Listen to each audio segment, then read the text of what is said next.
Graça e paz, Deus abençoe tua vida. Vamos então para a nossa última aula do livro de Êxodo.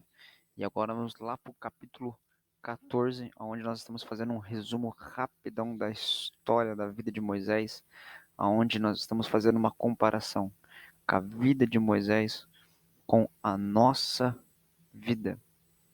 Amém? Então, já deixa teu like, já deixa teus comentários, vai anotando, vai abençoando a minha vida e se inscrevendo neste canal, e que cada dia, cada vez mais, a palavra do Senhor possa clarear a tua visão, a tua mente e a tua ideia. E que cada dia, cada vez mais, a palavra possa ser claro para ti. Amém? Então, no versículo 10 do capítulo 14, vai dizer assim, ó: E chegando o faraó, os filhos de Israel levantaram-se os seus olhos, e eis que os egípcios vinham através dele, e temeram muito. Então os filhos de Israel clamaram ao Senhor e disseram a Moisés: Não havia sepulcro no Egito para nos tirares de lá, para que morramos neste deserto? Por que nos fizeste isto, que nos tem tirado do Egito? Não é esta a palavra que te temos falado no Egito, dizendo: Deixa-nos que sirvamos aos egípcios? Pois quem melhor nos fará servir aos egípcios do que morremos no deserto? Moisés, porém, disse ao povo: Não temais, estais quietos, e vede o livramento do Senhor, que hoje vos fará, porque os egípcios que hoje vistes, nunca mais vereis para sempre. O Senhor peleja por vós, e vos calareis. Até o versículo 14. Amém? Então, no capítulo 14, versículo 10, a gente pode resumir o seguinte: que os versículos 5 e 9 forneceram uma perspectiva panorâmica. A perspectiva muda aqui para os israelitas, usando uma palavra que algumas traduções antigas traduzem como "e eis que autores hebreus podiam usar para fazer uma rápida mudança na perspectiva e dar aos leitores uma participação momentânea na experiência de alguém na história. Quando o exército egípcio apareceu repentinamente, os olhos dos israelitas se encheram de terror. O Egito tinha estado há séculos preocupado com a morte e mumificação, e a construção de túmulos ela era elaborado, não era feita de qualquer jeito. Alguns dos quais os próprios israelitas podem ter sido forçados a ajudar na construção. Há quem diga que as pirâmides do Egito e tudo mais têm mão dos hebreus na construção, a maneira que ela foi construída. Porque grande parte da força do Egito foi construída, criada pelas mãos dos egípcios, dos israelitas, perdão. O terror transformou a alegria deles terem saído do Egito e exultação dos israelitas em sarcasmo, em medo, em receio e acusações contra Moisés. Olha, nós não falamos para você, deixa que a gente morra lá, deixa que a gente fique lá. Qual é a diferença? Eles consideraram Moisés como o responsável por sua iminente perdição, e eles próprios como vítimas desamparadas. Sua avaliação não levou em consideração nenhuma terceira opção além da morte ou da servidão. Na mentalidade deles, ou era servir ou era morrer. Não havia libertação. Não havia milagres de Cristo. Por mais que eles já tinham visto Deus operar aquelas maravilhas, a mentalidade deles era fechada, estava mesquinha. Ao considerar o envolvimento do Senhor, os israelitas se assemelharam ao incrédulo Faraó, que mesmo vendo as coisas acontecendo, mesmo vendo Deus se movendo, se manifestando, não conseguiram crer. Só que agora eu quero te chamar a atenção para uma coisa que nós fazemos no nosso dia a dia de hoje. A gente sabe que Deus existe, a maioria sabe que Deus opera milagres e maravilhas, mas não consegue crer. Na aula anterior eu fiz um comentário meio bobinho, mas eu quero reforçar esse comentário. Que muitos, acho que Satanás já nem se preocupa mais em se manifestar. Para quem é crente mais antigo, de mais tempo, vai lembrar que antigamente, quando nós entrávamos no culto, sempre manifestavam um endemoniado. E os pastores, missionários, pessoas com autoridade iam lá e expulsavam, repreendiam, libertavam aquela pessoa. Mas nos dias de hoje, a gente já não vê mais tanto o manifestar. Por quê? Porque a maioria de nós somos como aqueles hebreus. Viveram o milagre, conheceram o milagre, passaram pelo milagre, tiraram proveito do milagre, foram libertos, mas quando chegam no novo desafio, aonde está Deus? Quem é Deus? O que está acontecendo? Só que uma coisa que eu quero te chamar a atenção, que aqui eles estão perguntando para Moisés, quem foi que pediu para nós sair do Egito? Quem foi? No versículo 12 eles vão dizer assim, ó, não é essa palavra que temos falado do Egito, dizendo, deixa-nos que servamos aos egípcios. Só que olha só que legal, no capítulo 14, versículo 12, os israelitas estão falando, nós não pedimos para você nos deixar servir os egípcios? Agora veja o capítulo 2, do versículo 23 ao 25, que nós lemos na primeira aula, nós falamos da primeira aula. E aconteceu depois de muitos dias, morrendo o rei do Egito, que os filhos de Israel suspiraram por causa da servidão e clamaram. E o seu clamor subiu a Deus por causa da sua servidão. Ou seja, no capítulo 2, eles pedem socorro para Deus, eles pedem ajuda para Deus, mas no capítulo 14 eles estão perguntando, nós pedimos para estar isso aqui? Nós preferimos estar lá. Então o que eu quero chamar a atenção é bem nisto, e este é o ponto-chave da nossa história, semelhantemente à história de Moisés, semelhantemente à história do povo de Israel. Ei, escuta, você tem orado a Deus, pedido para Ele que Ele mude a tua história, mude a tua situação, mude as tuas circunstâncias, mas Ele te coloca numa prova para provar a tua fé. Lembra das outras aulas da Epístola de Tiago e Epístola de Pedro? É necessário ser provado para ser aprovado. Você está sendo provado para ser aprovado? Você tem sido aprovado diante de Deus? Ou você só tem murmurado e reclamado mediante as lutas, os problemas, as dificuldades? Como é que tem sido a tua vida? A epístola de Tiago e a epístola de Pedro que nós fizemos o estudo, ele fala muito sobre a vida cristã com Cristo. Os desafios que a vida cristã com Cristo apresenta. Cara, são dois estudos maravilhosos. Se você ainda não pôde fazer, volta lá e faz lá aquele estudo. Que você vai ver que poderoso e que gostoso é a vida cristã quando você está firmado e alicerçado verdadeiramente com Cristo.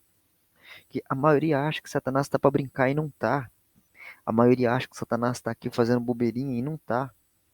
Quem brinca de ser crente é o crente.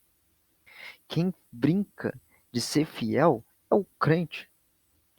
Porque o inimigo não está para brincadeira, ele está aí para lutar com força, determinação e raça e vigor até te derrubar, para te enganar, para te cegar, para te deixar surdo em meio às batalhas.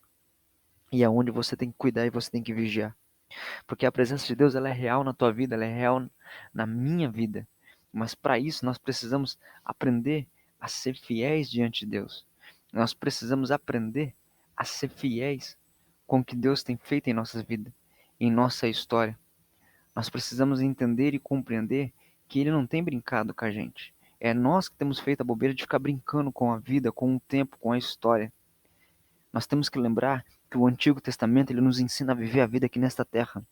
Mas o Novo Testamento nos ensina a nos preparar para recebermos as promessas do galardão, da vida eterna, da coroa, de um Deus justo, maravilhoso, santo e fiel, que nós vamos morar numa rua feita de ouro, que os muros são de jaspe, puro rubi, esmeraldas.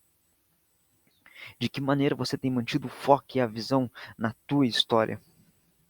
De que maneira você tem mantido o foco e a visão nas coisas que Deus tem para você? Aí do versículo 13 e o versículo 14, a ordem, não temais, dada como uma palavra da parte do Senhor ao seu povo, ou como uma afirmação na confiança antes de um combate, tem muitos paralelos. desde o livro de Números, ao Deuteronômios, ao livro de Juízes, em Crônicas, em Neemias. Em vez de você ficar se defendendo, em vez de Moisés nessa história se defender, porque Moisés não perdeu tempo se defendendo, então você também não tem que ficar perdendo tempo se defendendo.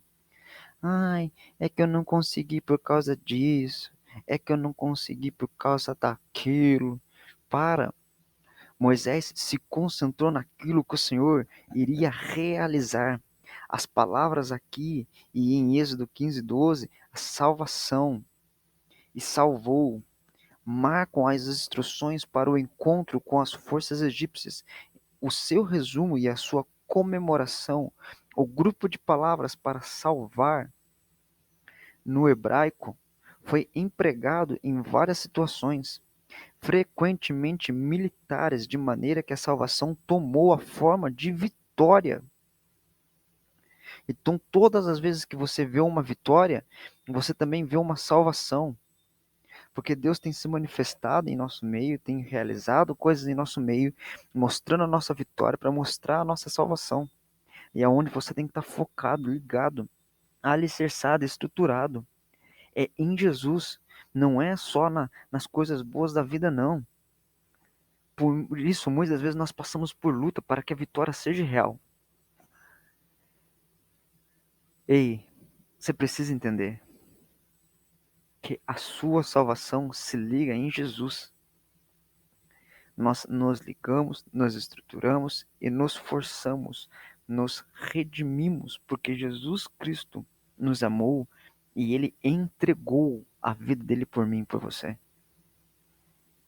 Da mesma maneira que Ele botou o povo ali para passar uma prova, e na provação ser aprovado, se tornar aptos, Deus também faz com a gente. Isso é uma coisa que você precisa entender e compreender. Se você se recordar dos estudos anteriores, o faraó anterior a deste momento da história, ele receou que os israelitas pudessem lutar contra o Egito. Lembra lá, capítulo 1, versículo 10? Se não, volta lá no primeiro estudo, pelo amor de Deus, não perca o estudo.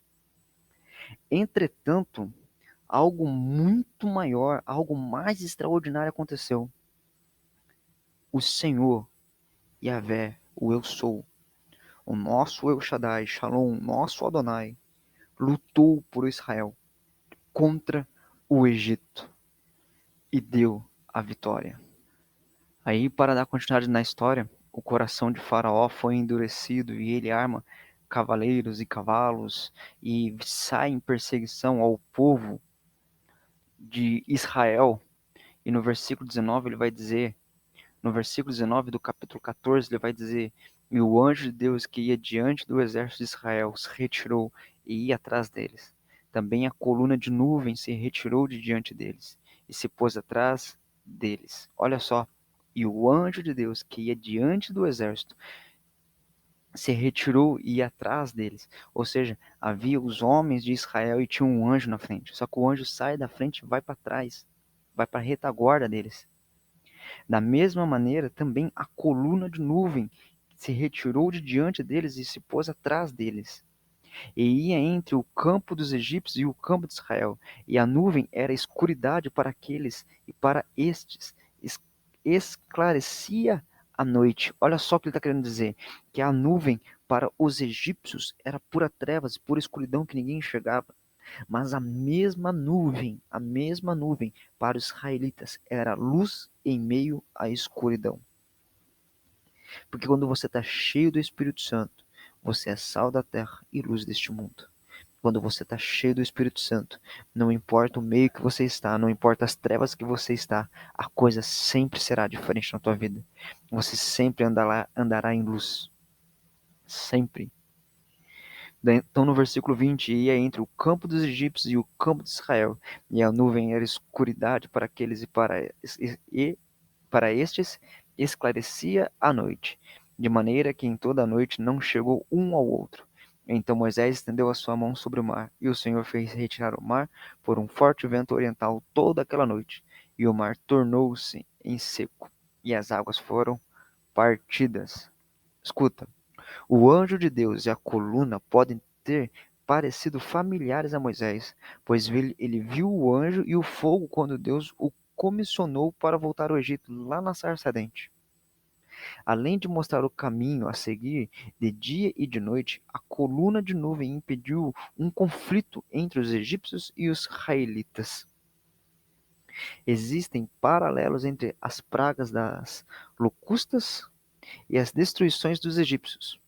A mão estendida de Moisés, o vento oriental, na palavra hebraica traduzida como fez soprar e andassem, o afogamento no mar e e a observação de que não restou nenhum deles. Para o Senhor não foi mais difícil derrotar o faraó e seus exércitos, de que se livrar de um bando de insetos. A gente sabe que Deus opera grandes maravilhas. A gente sabe que Deus faz grandes coisas. Que derrotar aquele exército poderoso foi uma coisa que derrotar um insetinho. Como nós matarmos uma mosca, um pernilongo, uma formiga. É mais difícil você estruturar a tua fé em Deus, vendo os milagres, do que Deus operar qualquer coisa. Por isso o apóstolo Paulo falou: é na minha fraqueza que o teu poder se aperfeiçoa. Deus não precisa se aperfeiçoar, mas a nossa fé, a nossa confiança nele sim. Porque cada milagre que ele opera, nós confiamos mais e mais nele. E não é feio você falar: eu preciso de ajuda. Não é feio você fazer isso. Feio é você ficar duvidando, vivendo milagres de Deus e ainda assim duvidar do que Deus pode fazer na tua vida.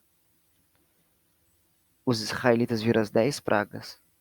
Quando chegou na hora de atravessar o mar, só reclamaram e questionaram. Não confiaram. Mas Moisés tinha experiência. Por isso ele falou com autoridade, como se fosse do Senhor. Fiquem tranquilos, pois algo grande há de acontecer. É a tua paz que gera a tua confiança, é a tua confiança que almeja, que capacita a tua fé. E é a tua fé que opera milagre. Você pode chorar e espernear, mas choro nenhum opera milagre. O teu choro pode declarar para Deus palavras que você não consegue falar, mas o que faz o teu milagre acontecer é a tua fé. Por isso se preocupe como está sendo o seu relacionamento com Deus. Como é que está a tua fé com Deus, para que você tenha autoridade e a paciência e que você tenha a reverência de Moisés para falar: calma, marche, calma, que Deus vai operar grandes coisas. Amém? Que Deus possa abençoar a tua vida com esse estudo. Se ele foi abençoador para a tua vida, compartilhe com mais alguém. Se inscreva no canal, deixe seu like e que cada dia, cada vez mais Deus possa operar e abençoar a tua vida em nome de Jesus.